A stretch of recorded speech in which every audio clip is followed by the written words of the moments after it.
Hi అండి, ఈరోజు మనం ఎంతో సింపుల్గా ఈజీగా అయిపోయే ఈవినింగ్ స్నాక్ రెసిపీ పకోడీని ఎలా చేసుకోవాలో చూద్దాము. కొంచెం కూడా శనగపిండి వాడకుండా హెల్తీగా గోధుమ పిండి వేసుకొని ఎలా ప్రిపేర్ చేసుకోవాలో చూద్దాము. టేస్ట్ మాత్రం చాలా బాగుంటుంది, చాలా క్రిస్పీగా కూడా వస్తాయి, కొద్దిగా కూడా ఆయిల్ పీల్చదండి. ఇవి ఎలా చాలా ఒకసారి మనం చూసేద్దాం. ముందుగా ఇలా ఒక బౌల్ తీసుకొని అందులోకి ఇలా సన్నగా కట్ చేసి పెట్టుకున్న ఉల్లిపాయ ముక్కలు వేసుకోవాలి. అలానే కొద్దిగా మిర్చి కూడా వేసుకోవాలి. సన్నగా కట్ చేసి పెట్టుకున్న పుదీనా తరుగు, అలానే సన్నగా కట్ చేసి పెట్టుకున్న కరివేపాకు, సన్నగా కట్ చేసి పెట్టుకున్న కొత్తిమీర, 1 స్పూన్ అల్లం వెల్లుల్లిపాయ పేస్ట్ వేసుకోవాలి.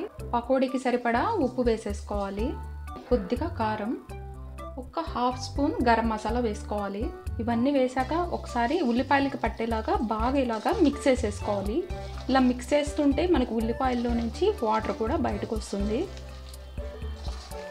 ఇలా ఉల్లిపాయకి పట్టిస్తే మనం తినేటప్పుడు టేస్ట్ చాలా బాగుంటుందండి. బాగా మిక్స్ చేసేసుకోవాలి. ఇప్పుడు ఇందులోకి 1 కప్పు గోధుమ పిండి వేసుకోవాలి. అలానే ఒక 1/4 కప్పు బియ్యం పిండి వేసుకోవాలి. ఇలా ఒక్కసారి మిక్స్ చేసేసుకుందాము. కొద్దిగా వాటర్ వేసుకుంటూ ఇంకొకసారి లాగా బాగా కొంచెం ముద్దగా అయ్యేలాగా మిక్స్ చేసేసుకోవాలి. వాటర్ మరీ ఎక్కువ పోయకుండా కొంచెం పోసుకుంటూ మిక్స్ చేసేసుకోండి. మరీ లూజ్గా కాదు, మరీ గట్టిగా కాదు, కొంచెం ఇలా మీడియంగా ఉండేలాగా మనం మిక్స్ చేసేసుకుంటే పిండి మొత్తాన్ని సరిపోతుంది. పకోడీ వేసుకోవడానికి ఆయిల్ని ఇలా పెట్టుకోవాలి. ఆయిల్ కొంచెం హీట్ అయిందండి. ఆయిల్ హీట్ అయినాక ఇప్పుడు మనం పకోడీలాగా వేసేసుకుందాం.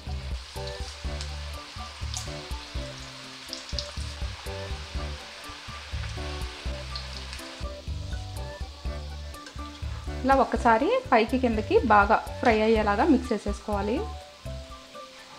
క్రిస్పీగా అయ్యేలాగా ఫ్రై చేసేసుకుంటే బాగుంటుంది ఇవి. ఇప్పుడు పకోడీ మొత్తం ఇలా వేగిపోయినాయండి. ఈ కలర్ వచ్చేదాకా ఫ్రై చేసేసుకుంటే సరిపోతుంది. ఇప్పుడు వీటిని మనం తీసేద్దాము. ఇప్పుడు ఇలా తీసేసుకున్నాం కదా, వీటిని తీసి ఒక ప్లేట్లోకి వేసేసుకోవాలి. ఫైనల్గా ఎంతో టేస్టీ అయిన గోధుమ పిండి పకోడీ రెడీ అయిపోయిందండి. మీరు కూడా ఒకసారి తప్పకుండా ట్రై చేసి చూడండి. ప్లీజ్ లైక్ చేయండి. లైక్ చేయడం మాత్రం మర్చిపోకండి. మరిన్ని వీడియోస్ కోసం నా ఛానల్ని సబ్స్క్రైబ్ చేసుకోండి. Thank you for watching.